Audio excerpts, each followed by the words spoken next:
Welcome into A to Z Sports Prime Time on this Thursday. My goodness, feels kind of odd to be back in the home studio after 4 long days in Indianapolis. Though the Combine continues, my live on location coverage has concluded. The wide receivers are going to talk tomorrow. The offensive linemen are going to talk Saturday.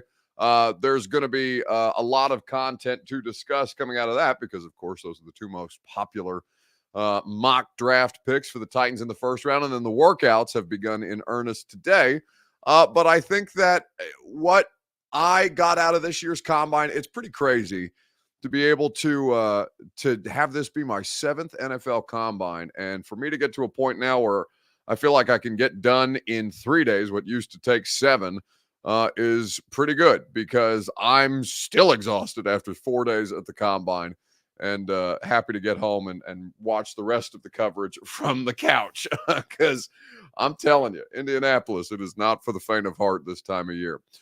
Jay Thomas says, late per usual. No, you're just early. The show doesn't start until I show up. I've never been late to this show, as a matter of fact, which is one of I'm gonna get myself a plaque behind the Zen Sports logo that says never late. You're just early because that's the way that this thing works. And after 5 years, I think you guys know that by now. But either way, we're here to talk about Brock Bowers because Bowers spoke today up in Indianapolis. And of course, I was there for that portion of the media availability. We'll talk about the viability of the tight end at number 7. We'll discuss potential making the leap candidates on this leap day. And a weekend bounce back is what we will end the show with on Facebook, YouTube, Twitter, and on Twitch, because that's what we do at the end of the Thursday night show. Before we get started, need you guys to share the broadcast around on Facebook, YouTube, Twitter, and on Twitch, wherever you have decided to spend your evening with us. By the way, thank you for doing so. If you're on Facebook, you can share now to public. It's in the bottom left-hand corner of your screen. If you're on Twitter, you can retweet it in the bottom right. And if you're on YouTube or Twitch, please like the video. Please subscribe to the channel. Please tell a friend to do the same. If you've done both of those things, and if you have done both of those things, we are certainly grateful for you in the ways that you guys always come through for us with flying colors. It's good to be home. It's great to be back on the Primetime Show live and in person. So let's go ahead and get it done. Welcome into A to Z Sports Primetime from the Zen Sports Studios. Finally back in the Zen Sports Studios. I'm your host, Buck Rising. I'm proud, as always, to be presented to you by the wonderful people at Zen Sports. Download the app, plug in the promo code ATOZTN, and get up to $1,000 on your no danger first wager. ZenSports.com is how you get in on all the action. The TrueMath Fitness in the Gulch, the best workout in Middle Tennessee for the best version of you. Go to TrueMathFitness.com for your first workout free as a Middle Tennessee resident, and they will deliver for you with flying colors and get you in position to succeed on all of your fitness goals. TrueMathFitness.com for that first workout free. Bowers speaking at the Combine today, much less definitive. And it's not like he was super definitive at the Super Bowl when he was asked by Mike Florio and Chris Sims about this, but you all remember it. And seeing Bowers at the Super Bowl in Las Vegas on the set with NBC and them asking, hey, where would you like to play? Those questions almost never get answered. Where would you like to play next year? Who would you like to get drafted by? And he kind of thought about it for a second. He said, I don't know, Tennessee. Tennessee would be a good time was pretty short with it, but he said Tennessee.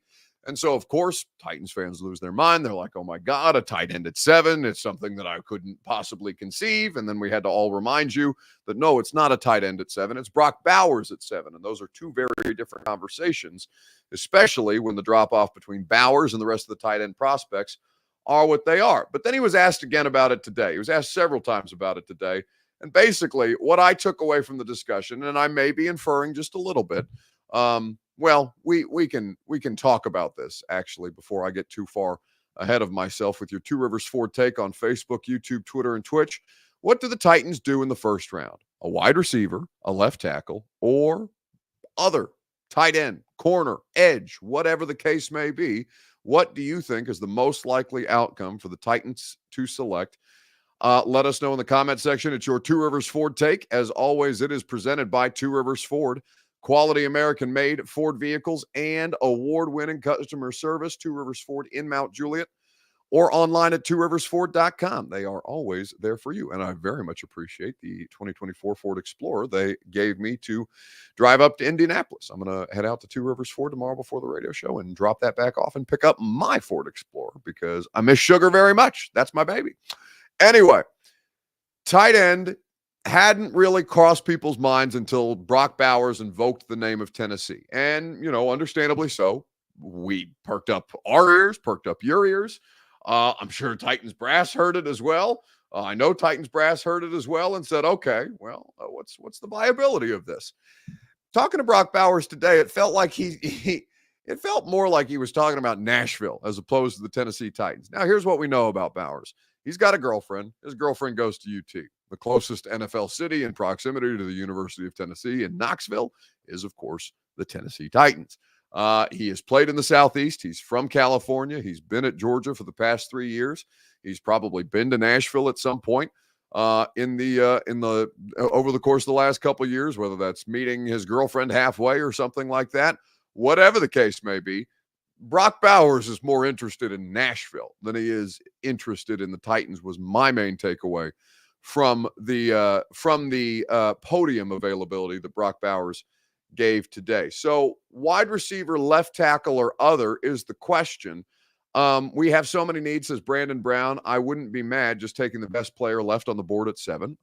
That's 100% so. You really can't go wrong. Now, I think a lot of you think that you don't have a need at tight end. And, I mean, sure, you could make it work with Chig and Wiley and add an additional tight end, whether that's as a blocker, somebody to work out of the backfield. I doubt they're going to have a fullback anymore in this kind of an offense, but we'll see. They're not constructed like the Cincinnati Bengals, so that may be a process that occurs over time. Eric Alonso is in the category of we don't need a tight end. Well, again, he's not a tight end. He's Brock Bowers. He's potentially wide receiver 1. He's potentially skill player 1.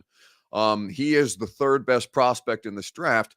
And what you have at tight end is an underachieving Chig, a 4th-round pick who was drafted by a different administration, was coached by a different administration, and now should be 100% on notice that both the people who were responsible primarily for his drafting no longer work here. So I don't think that Chig's any kind of irreplaceable at all. You have Wiley, who we'll see what happens with him. I think he's very intriguing in this new style that they're going to play, given that he's a converted wide receiver and he's certainly a large target. He started to show some things. He improved as a blocker. Chig basically didn't do much of anything until the final quarter of the NFL season. At that point, the Titans were basically out of the race. I think that when you look, we got Wesco, says Lewis. No, he's an unrestricted free agent, so you don't have Trayvon Wesco anymore. And even if you did, none of those players are good enough to stop you. They shouldn't even make you think about not taking Brock Bowers if that's the decision that they decide to make, right? Nothing about Chig is better than Brock Bowers. Nothing about Wiley is better than Brock Bowers. I think that Curator says, I have more faith in Chig than Burks. Sure, but you have zero faith in Burks. It's not really it's like one of those tallest short person in the room discussions, having more faith in Chig than Burks. None of them. And really, that 2022 class, McCreary is the only one that you have a degree of trust in. I mean, I don't trust NPF. I don't trust Burks. I don't trust Chig yet. Phillips certainly is not somebody that I have any level of reliability in, even though I think that he can be a productive player. And certainly all of those players that we just talked about from that 2022 draft class, of which Chance Campbell was also a part of, if I remember correctly. I don't think I'm forgetting anybody from that 2022 draft class, but a vote of confidence for Chig over Burks means absolutely nothing to me because none of them have done anything worthy of earning your trust to date. Now, I'm sympathetic because in the case of Burks and Phillips, it's health. NPF I'm less sympathetic for because I know a shoulder situation ended his season, but the gambling thing was so stupid that cost him the first couple of games of the year. And he's not, to date, he's not been a very good player. Now, can Bill Callahan fix that? Sure. But there's nothing there about any of the 2022 draft picks other than Roger McCreary that I have any semblance of trust in. And we'll see what happens with McCreary, because McCreary is a solid corner, but he's not he's not like a lockdown corner. He's not McCreary Island, right? We're not talking about him within that context. Boss Man Jem said the coaching staff didn't do any of those players a favor either, Buck. Well, I mean, I don't know. What does the coaching staff have to do with Traylon Burks getting concussions and turf toes and LCL sprains in Minnesota in the preseason? What is maybe the offensive line situation will change and that'll be clear and obvious to us, but that has yet to happen. So I don't know if NPF's inability to stop inside pass rush moves is an NPF problem, in the same way that Dillard and how late he is with his hands and how quickly it allows people to bull rush him and get into his chest. It's just something that never clicked. It's not like because we all see it, they didn't see it as well. It's not like they didn't try to make those corrections. And we'll see how much better the offensive line gets with a higher caliber or higher quality of coach, because certainly they have the best offensive line coach in football now. We'll see what happens there. But like to blame the last coaching staff, I think is lazy. I think it ignores a lot of the problems that these players have. I think that Phillips and Burks and their durability is nothing that the coaching staff can do about that. If Kyle Phillips gets hurt on the first punt return of the preseason against Minnesota, as he did, what is the coaching staff going to do with that? If Kyle Phillips muffs another punt the way that he continued to do, to the point where it gave them an excuse to make him a healthy scratch in some instances because he couldn't play special teams. And I know you're going to get caught up in the idea of playing special teams, meaning that you should be a healthy scratch if that's the only thing that you do. But if DeAndre Hopkins doesn't play special teams and Traylon Burks doesn't play special teams, and Kyle Phillips better damn sure play special teams. And he didn't. So, to date, Esco says, just say it, terrible draft class. Well, yeah, but it's 3 terrible draft classes, right? That's compounded this problem. And 2022 can still be salvaged, or they cannot. This is a huge year for them, right? We're already in year 4. Think about this. Dylan Radins is in his contract year already for the 2021 draft class. How much has the 2021 draft class really contributed? The answer is not that much. And 2020 before that, I mean, all of them, literally all of them, including Christian Fulton as of March 13th. We'll see if he comes back or not, but all of them are already off the roster. Think about that. That shit's crazy.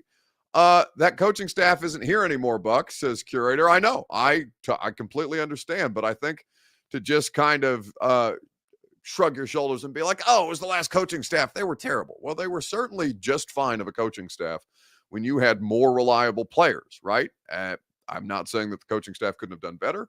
I'm not saying that the players are totally to blame, but certainly the players in the last 3 drafts have been completely underwhelming, have been completely disappointing, with the exception. I mean, Roger McCreary, they've had 11 top 100 picks in the last 3 prior to 2023. They had 11 top 100 picks in the 2020 through 2022 NFL drafts, and one of them has turned into a legitimate NFL player in Roger McCreary, which is crazy to think about. So let's keep it moving. Tight end, wide receiver, left tackle, or other. What position do you think the Titans end up going with at the 7th overall pick, if they in fact stick and pick to date? I think it's going to be an interesting discussion. If you gave me,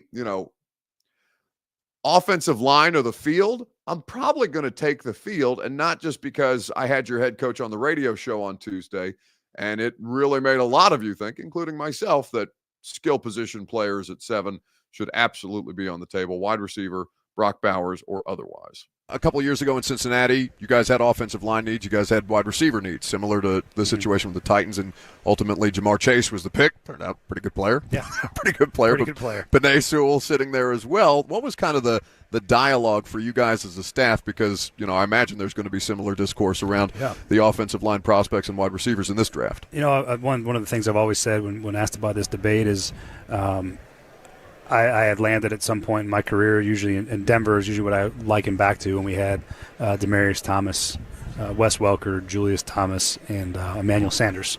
Obviously, we had a great quarterback that was at the end of his career, but those guys in one-on-one situations could win when you needed them to win in a tight moment at the end of a game, all those things. And so that's always resonated with me. And when we had a chance to pick a player like Jamar, I always just thought back to what that offense looked like, and that was sort of the vision of what we were trying to look like in Cincinnati with an elite quarterback, elite processor, to find guys that could go win and separate. And the debate was always, well, you got to protect the quarterback, obviously, or you can't throw the ball. And we didn't necessarily believe that. We felt like if you got great players on the perimeter, they can go win versus press coverage. And all the teams that are trying to condense everything and rush the passer, if you can win quick, you can throw quick. So that was our philosophy in that moment. Obviously, Jamar Chase coming out, premier player. There was no doubt that he was going to be an all-pro player. There was no doubt that Penei Sewell was going to be an all-pro style tackle. There was no question on either one of those players, right. Their talent level and how they would fit in the NFL. I think that's unique. I don't know that you're ever going to get in a spot where both of those guys different year are that caliber of player where there's going to be one that's going to be better than the other, and that sort of makes a decision for you at the end of the day. But I've always felt like today's offenses, I think you still have to protect the quarterback, but to score points, you got to have guys that can score points. And I've always felt that. I've always believed that. That doesn't mean that we're just going to automatically take a receiver. You're giving people chest tightness, yeah, Brian. No, that doesn't. I don't mean to say that. I'm just philosophically, I've always felt like the more talented receivers you have, the better chance you have to score points. So you can hear the full Brian Callahan interview with you can hear the full Brian Callahan interview. You can hear the full Rand Carthon interview that I did on the radio show this week on the radio show podcast, or you can go check out 104.5 The Zone's YouTube channel because both interviews are posted there. A lot of you asking me why I was sitting like that, why I was sitting back in my chair with my legs crossed, because I was comfortable. What you don't sit back. I mean, I personally, when I'm gonna do 3 hours of sports talk radio, I'm gonna get comfortable. So I sat back, I put my leg up, having a big time. Did you notice Brian is a big guy? A big guy? No, I mean, he's not. I don't think he's taller than me. He's not that big of a guy. I mean, I'm 6'2", so I guess I'm above average. And if he's, I don't know, is he 6'2"? He's not like Vrabel big, right? Which apparently won't get you hired. But I think that there's a lot of interest in Brian Callahan, and getting to know him for the first time, getting to know him is something that I enjoyed up at the Combine, because I haven't really gotten a chance to one-on-one chop it up with him. And then, before the radio show started and after the radio show, just talking to him in a little more low-key of a setting, right? Without the press conferences, without us all climbing over one another, throwing questions at his neck and things like that, talking over one another, this, that, and the other. Brandon says, Buck trying to look like Drake with that beard and stash. No, I've just been out of town for 4 days, and I left my razor at home. Don't worry, it'll be just stash by tomorrow. Absolutely. But I think that there is a lot of interest in what the Titans will do. And I think Brian Callahan and, the offense obviously are going to have a huge influence in what the Titans do with all of their draft picks, not just the 7th overall draft pick. Patrick Bird says, you already left the Combine too, Buck? Come back for the groundbreaking day? No, I did not come back for the groundbreaking day. I came back because I'm tired of sleeping in a hotel bed for 4 nights, and I can watch all the offensive line and wide receiver drills on television. I am, however, not responsible for interviewing and making the picks for the offensive lineman and wide receiver. So it's a little better it's a little more okay if I do that, as opposed to your coaching staff and your front office. But, groundbreaking, whatever, everybody put on a hard hat. You guys want to hear something messed up? Well, actually, we'll save it for Weekend Bounce Back, because I saw a lot of the stuff to come out of the groundbreaking, and we'll talk about the groundbreaking at the new Nissan Stadium today by the time we get to the end of the show. But I had a really morbid thought that came across my mind as I was watching some of the stuff from the groundbreaking after I got home earlier this evening, and I will share that with you a little later. So what do the Titans do? I'm inclined to think skill position player over offensive line, so I include Bowers and wide receivers in that discussion, not a running back. Stokely said, did we ever get a public apology from you on letting Moonbeam climb that ladder when you were cat sitting? No, nor will you. I will not apologize for trying to change a light bulb. I hardly do anything for myself.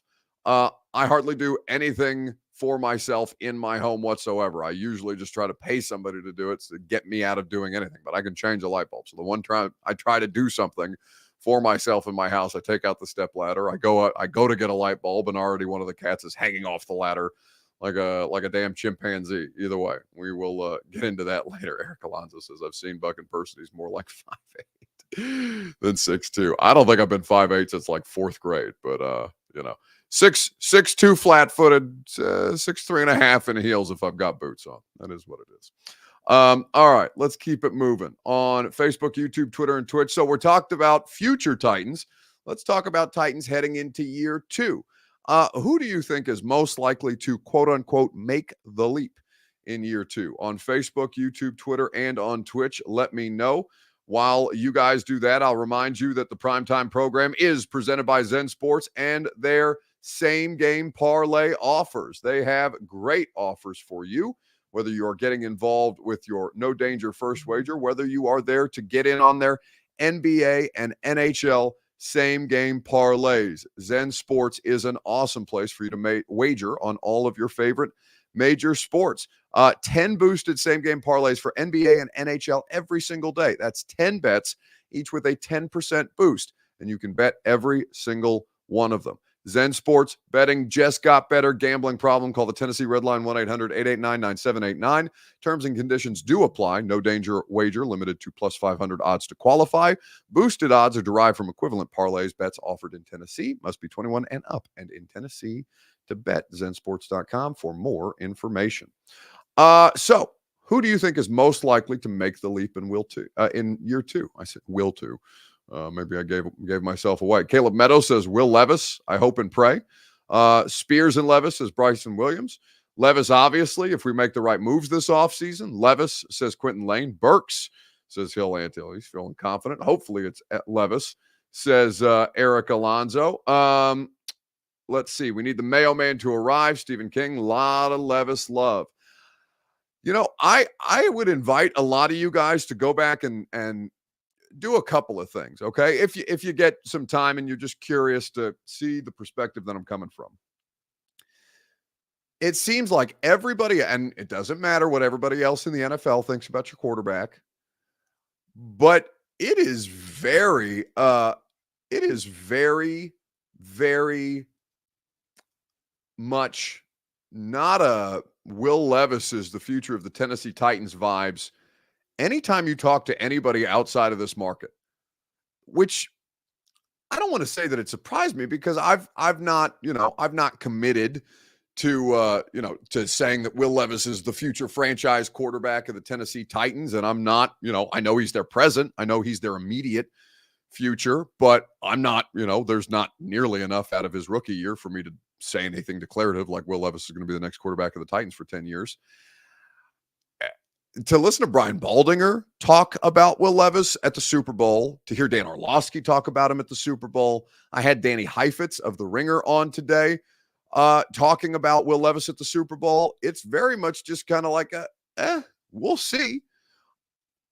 And I get that perspective, and I appreciate that perspective because sometimes I think we can just be a little too close to this. You guys know me. I'm not what any of you would consider a homer. But even I, every once in a while, I by the end of the season talk myself into, okay, Will Levis viable, right?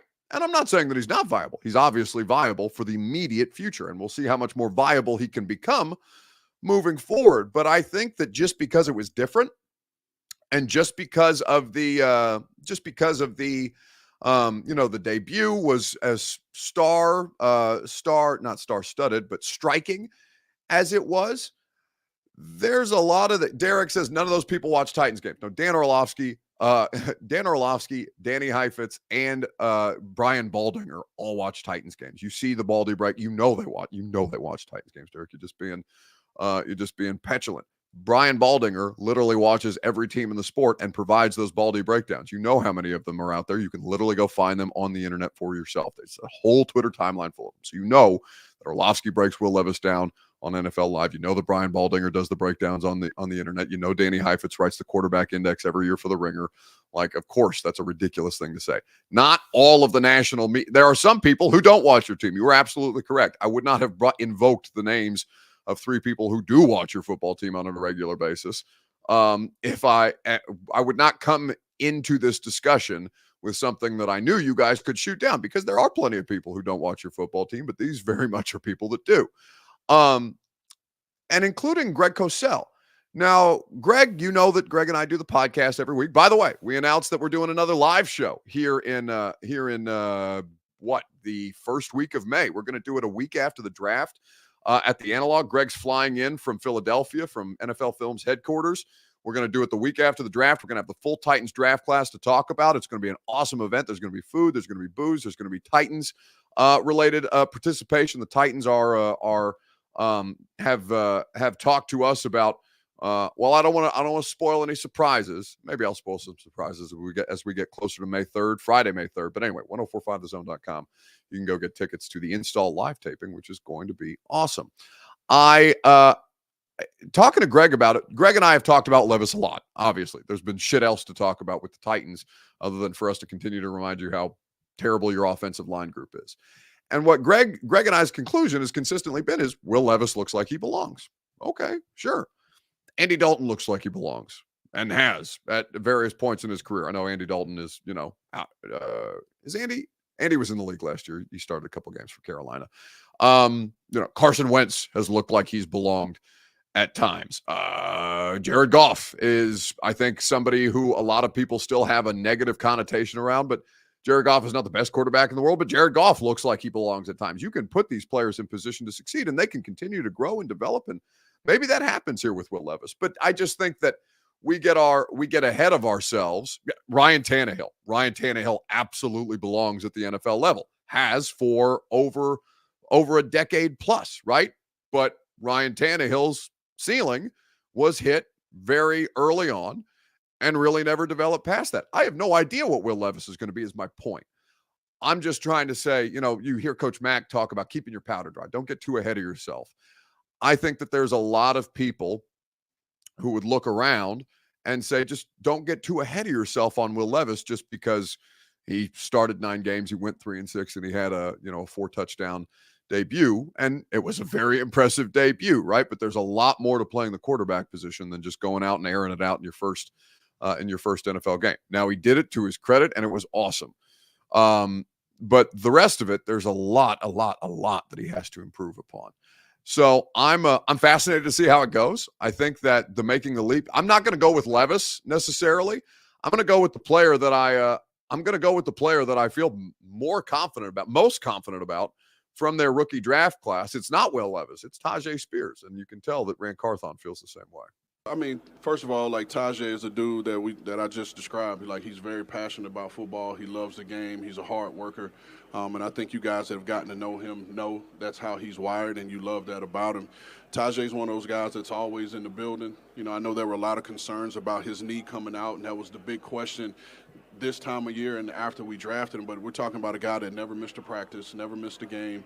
And he's, for lack of a better way to put it, he's made of the right and those are the type of guys that we want to have.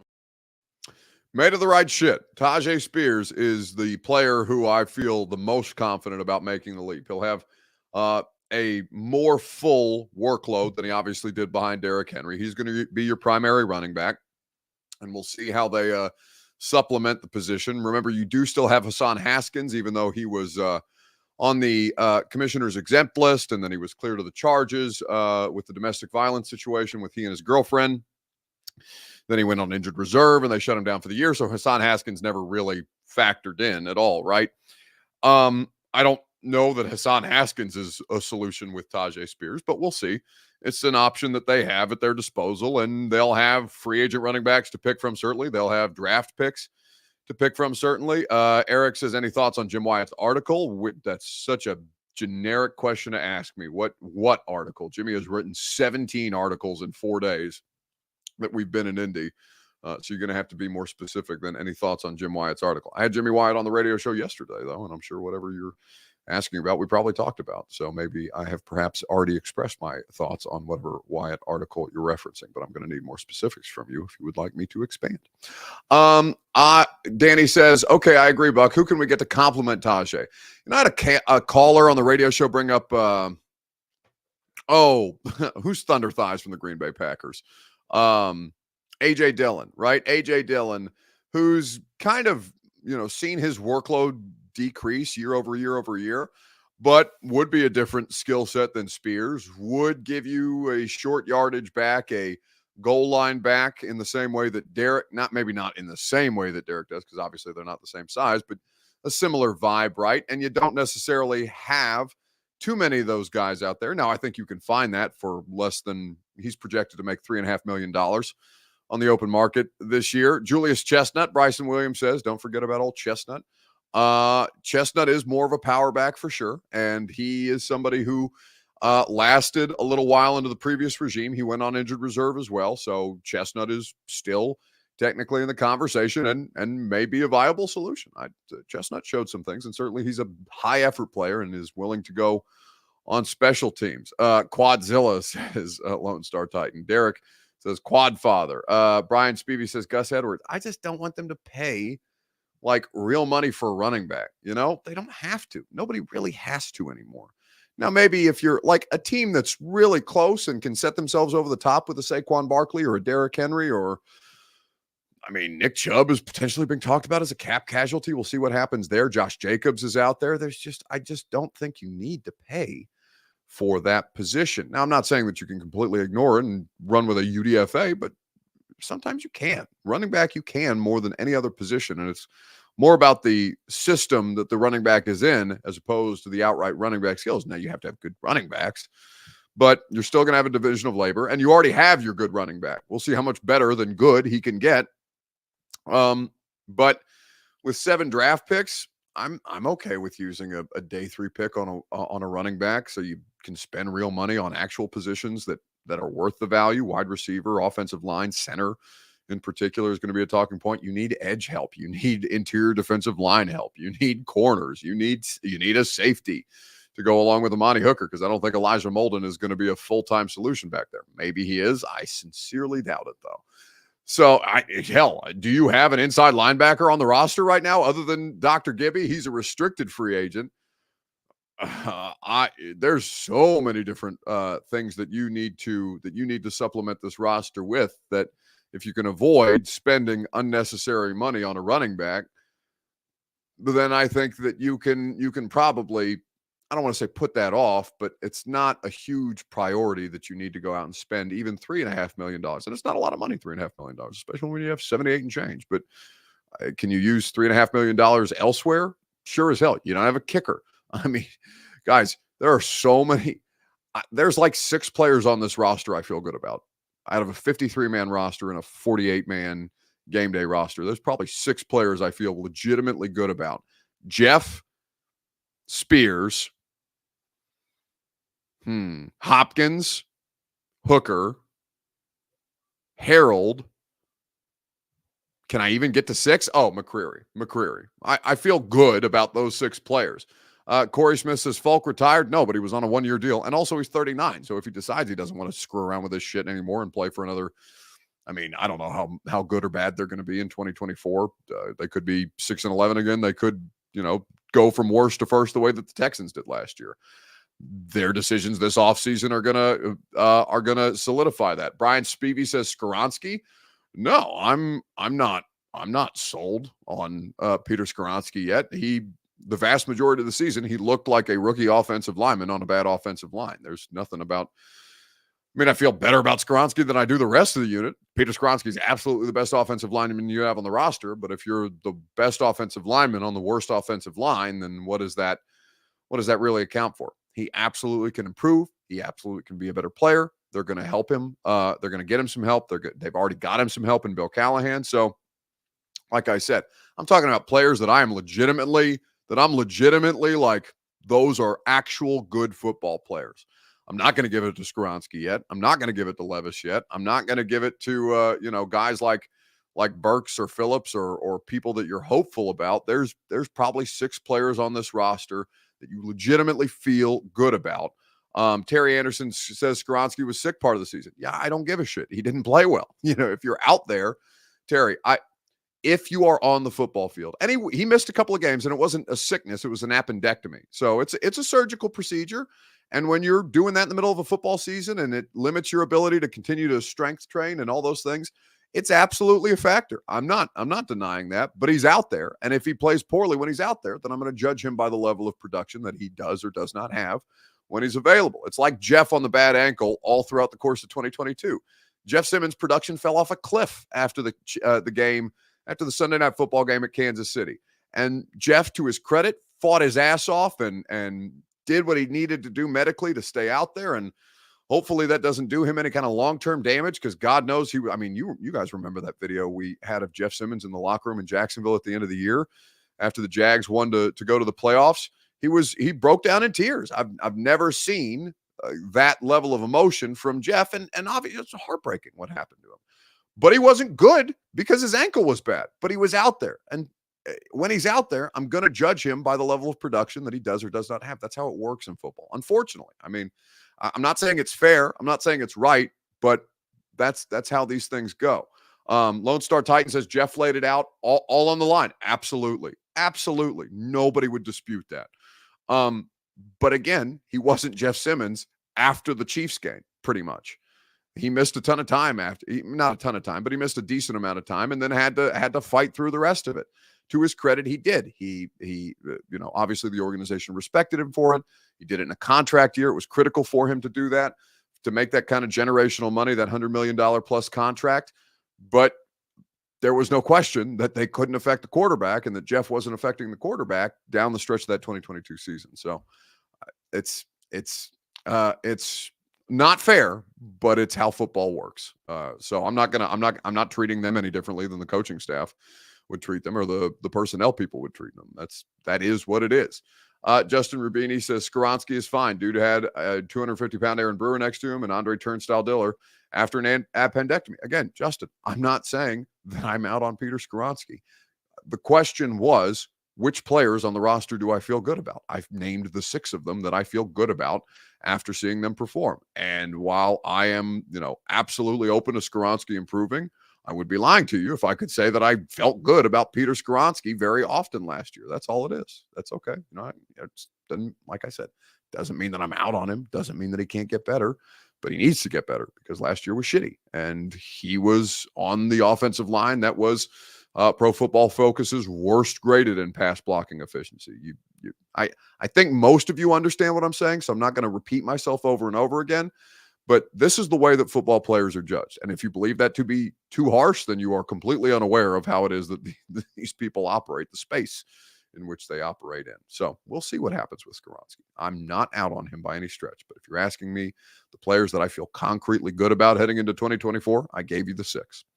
All right, let's keep it moving on Facebook, YouTube, Twitter, and Twitch right after I remind you that the Primetime program is presented by True Math Fitness in the Gulch, a new way to work out for the best version of you. Go to TrueMathFitness.com for your first workout free. As a Middle Tennessee resident, they are always there to give you the best of what you need. I know that you are going to love the personal training. I know that you're going to love the group fitness classes. I know you're going to love TrueMath if you sign up for a membership and just choose to work out at your own pace in their awesome facility in the Gulch in downtown Nashville. TrueMathFitness.com for that first workout free. So who needs a bounce back this weekend in sports? Terry Anderson says Stonehouse. You're right. There's 7, Terry. Thank you. I forgot about Stonehouse. I shouldn't have forgotten about Stonehouse, but I did forget about Stonehouse. I will grant you 7. Absolutely. Bryson says if you're in the Gulch, you got to try Carne Mar. I don't even think it's it's fine. It's fine. It's nothing special. It's not bourbon steak. It's not Cane Prime. The OG is still the best. I don't even think it's E3 Chop House in Hillsborough Village. I don't live in the Gulch. I used to live in the Gulch. Now I live in North Nashville, Germantown area. But Yeah, carne amara. It's nothing special. It's kind of like Oak over there by the I guess it's not a new JW, but it's the newer JW in downtown Nashville. It's just it's probably not worth the price. The other ones are, though. Promise you that. Not that this is an advertisement for Kane Prime. They don't need my advertisements because so good. Anyway, Buck, I want a good indie story, please, says BF. Ooh, a good indie story. What can I tell you on air? It's not as spicy of a combine as it has been for after hour stories. I don't have anything really for you like last year, where I've got Kirby harassing the offensive coordinator of the Philadelphia Eagles because he's a Cowboys fan and holding court with the entire Titans coaching staff and basically running the show at Prime 47 the way that he did with Lucas and I last year. I had a lot of good conversations. This year for a combine was different. Obviously, I was out, and talking to people and seeing everybody out and all kinds of, not that you guys care about me seeing my media friends and all that, but a lot of all the people that appear on the radio show, like Diana Rossini, like Mina Kimes, like Greg Cosell, just to be able to see people in person and hang out. But, for me, mostly this year was about getting to know your new staff. And, basically I had a printout of the people that I needed to make sure that I saw at some point, or that I was looking for at some point, because, the Titans coaching staff is largely new. There are some people that retained. I saw a lot of former Titans coaches up there as well. And I'll leave those conversations that I had with former Titans coaches for another day, perhaps. But this was mostly, this is the first time I've had to get to know a new coaching staff in 6 years. So it was mostly kind of like, hey, I'm me. Nice to meet you. This is what I do. What do you do? What's your experience been like? Are you enjoying Nashville? It was a little more speed dating this time around than it was normally, because I've been working for the same people or working with the same people for the past 6 years. So, you don't have to do as much meet and greet. And this year was more meet and greet. So not as sexy. Still a good time. Still very hungover.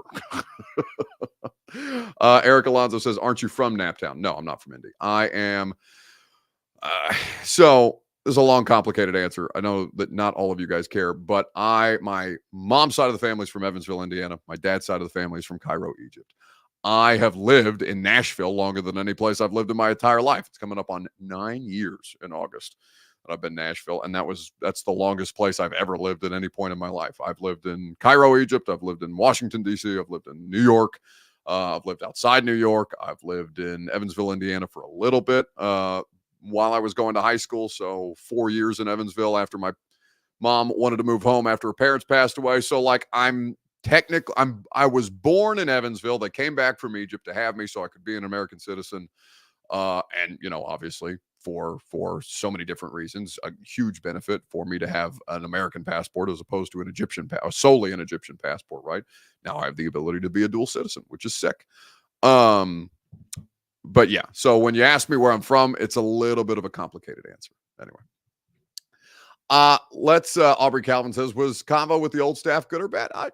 Plenty mixed, right? Not everybody's going to be happy about getting fired, right? But I personally had good interactions. I had plenty of conversations with people who used to work for the Titans, either front office or coaching staff, who now work for other teams.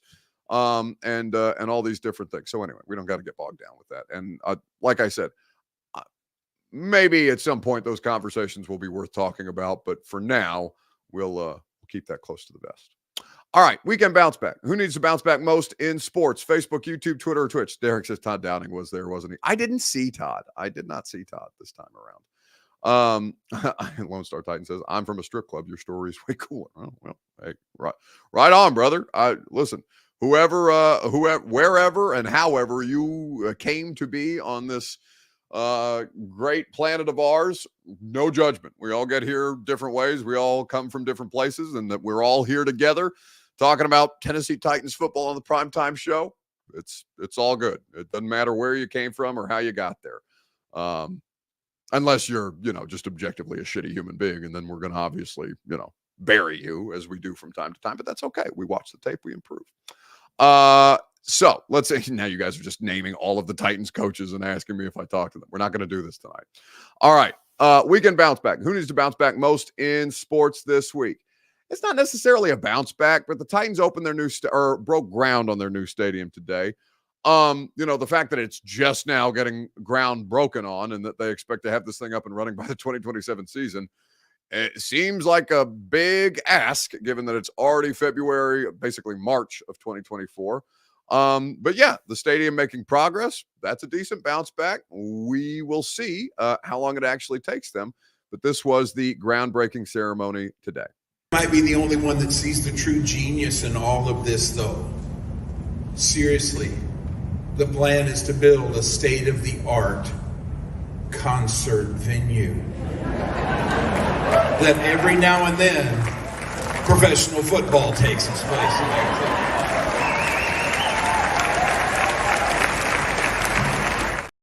So that's Garth Brooks at the Titans groundbreaking ceremony today. So they had so many different people. They had Governor Bill Lee, they had Amy Adams Strunk, they had Garth Brooks up there, they had Eddie George up there. I think Brett Kern was there. I don't know if they gave Brett a shovel. Titans president Burke Nihill, Rand Carthon, Brian Callahan. They had a huge photo op with all of them with shovels and all of them with Titans hard hats and flipping a little bit of dirt and breaking ground officially on the new stadium. You want to know the messed up thing that I can't help myself for having these thoughts, and I'm sorry to be morbid, and it's I'm sure that Rand and Callahan and would probably be not thrilled with the fact that this was the first thought that crossed my mind, but I was like, man, do I think that both of those men are going to be here when that stadium actually opens, whenever it opens, whether it's 2027, 2028 or whatever.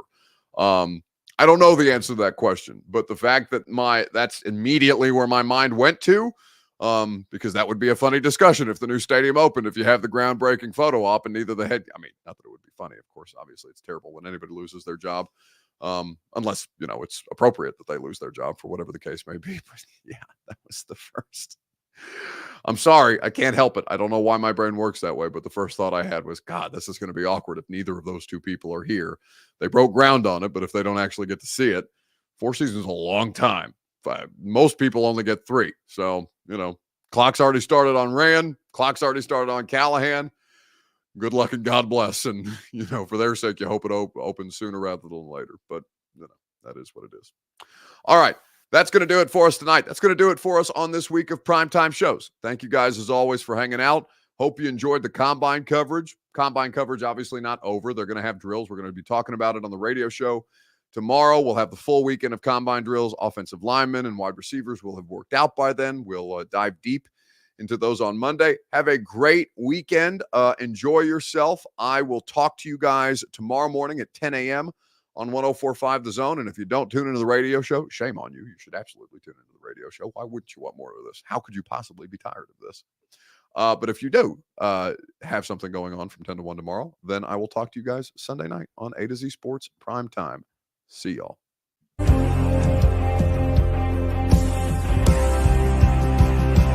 This is our Colts. This is our team. We bleed blue. This is our Colts. Whether win or lose, we love them. For the shoe, beat the Titans. Let the world hear us now. This is our team.